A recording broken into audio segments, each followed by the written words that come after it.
अस्सलामुअलैकुम। I am doctor Wania Zulfiqar from Sehat consultant clinic, Nazabad, Karachi.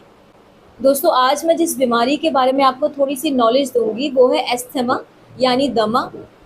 तो दोस्तों, दमा बेसिकली क्या होता है, हमारी जो सांस की नालियाँ होती हैं वो इतनी तंग हो जाती हैं और उनमें स्वेलिंग हो जाती है, उसमें म्यूकस बहुत तेज़ी से बनने लगता है, जिसकी वजह से जो हम सांस ले रहे होते हैं वो हमारे फेफड़ों तक सही से नहीं पहुंच पाता। तो इसे हम बेसिकली एस्थमा कहते हैं यानी कि दमा कहते हैं। दोस्तों, अब हम थोड़े से इसके सिम्टम्स की जानिब चलते हैं कि ऐसे कौन से सिम्टम्स हैं जो मुझे पेशेंट्स में देखने को मिलते हैं जब मेरे पास पेशेंट्स आते हैं एस्थमा के, या फिर अगर आपके रिलेटिव्स वगैरह में से किसी को या दोस्तों में से किसी को अगर एस्थमा है तो आप ऐसे कौन कौन से सिम्टम्स उनमें देख सकते हैं।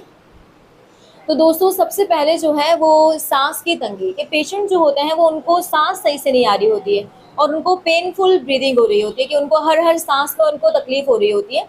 इसके अलावा जो है उनको खांसी रहती है, बलगमी खांसी भी हो सकती है, खुश खांसी भी हो सकती है इसमें। इसके अलावा जो आपकी सांस होता है उसमें विजिंग साउंड आता है, बड़ा ही मेन सिम्टम है इसका कि विजिंग साउंड आता है हमारे पास एस्थमा के अंदर। कि विजिंग साउंड बेसिकली हम कहते हैं कि आवाज़ में खड़खड़ाहट महसूस होती है कि अगर आप किसी भी रूम के अंदर हैं, आपके पास पेशेंट बैठा है एस्थमा का, तो पेशेंट जब सांस दे रहा होगा तो आप तक उसकी सांस की आवाज़ आ रही होगी, तो इसको हम विजिंग साउंड कह रहे होते हैं। इसके अलावा दोस्तों, जब आप लेटते हैं तो आपका सांस बंद होता है, आपको जो है वो बलगम ज़्यादा मिकदार में आपकी प्रोड्यूस हो रही होती है और बलगम जो है वो वाइट भी हो सकती है, येलो भी हो सकती है,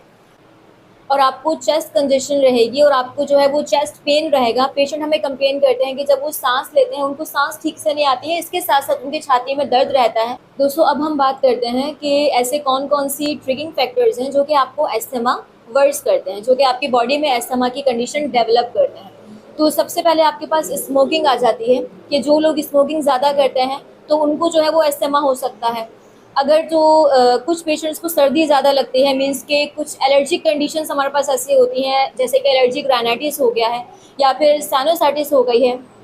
या कॉमन कोल्ड है, इसकी वजह से भी आपको एस्थमा हो सकता है। इसके अलावा जो है वो धूल मट्टी डस्ट वगैरह, या अगर आपका घर किसी ऐसे एरिया के अंदर है जहाँ पर डस्ट ज़्यादा है, या फिर अगर आपका घर इंडस्ट्रियल एरिया के अंदर है जहाँ पर फ्यूम्स ज़्यादा होती हैं, पॉल्यूशन ज़्यादा है अगर एयर के अंदर, तो ये भी आपका जो है वो एस्थमा को इंक्रीज़ करती है। इसके अलावा कुछ रेस्पिरेटरी डिसऑर्डर्स होते हैं जो कि आपका एस्थमा कॉज कर रहे होते हैं, जैसे कि आपको साइनोसाइटिस हो सकता है, ये भी आपका एस्थमा कॉज करता है। या फिर दोस्तों, कुछ पेशेंट्स ऐसे होते हैं जिनको एक्जिमा की कंडीशन होती है। एक्जिमा हमारे पास एक स्किन डिजीज़ है जो अगर एक्जिमा को ट्रीट करने के लिए आप एंटीबायोटिक्स का यूज़ कर रहे हैं, जो कि एक्जिमा जो है वो आपका स्किन प्रॉब्लम आपकी दबा रही है, तो suppression of eczema causes asthma,